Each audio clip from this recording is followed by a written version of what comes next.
呢條片我哋會解 HKDSE Core Mathematics 啦，2022年 Paper One 第19題嘅 Part C Method 2嘅。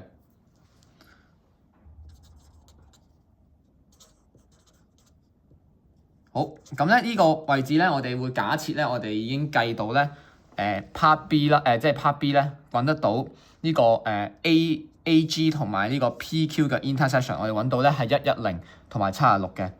咁然後咧然後 Part C 就叫你揾咧 equation of inscribed circle， 我哋繼續咧都會叻咗 I 咧就係嗰個center of 我哋嘅 inscribed circle， 而細 r 咧就係我哋嘅 radius of 我哋嘅 inscribed circle。咁就係我哋做嘅方法咧就唔係好相似嘅，係啦。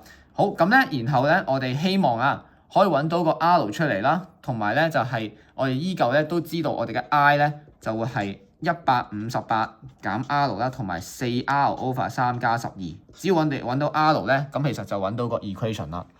咁 R 點樣揾咧？本身 method one 咧，我哋就基本上就睇長度啦，去睇翻啦，睇 IB 嗰個長度啦。咁然後咧 method two 咧，我哋會希望咧再望下咧有冇 similar triangle 嘅。咁今日我已經畫好晒俾你啦。咁其實咧呢個位置咁樣淺藍色筆呢個位置啦，同埋咧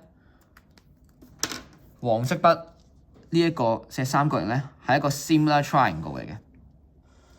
咁而我哋知道個 radius 咧就係75啦。今日咧細嗰個直角三角形咧就係 R 啦。好，然後咧 A boy 咧就係80咁長 ，IB 係 R 咁長，所以 IA 咧就係80減 R 咁長，而成條 AG 咧我哋上一 part 計過係125咁長，所以我哋可以用翻 similar triangle 啦 ，corresponding size similar triangle 去睇嘅。OK， 咁我哋就可以寫翻咧就係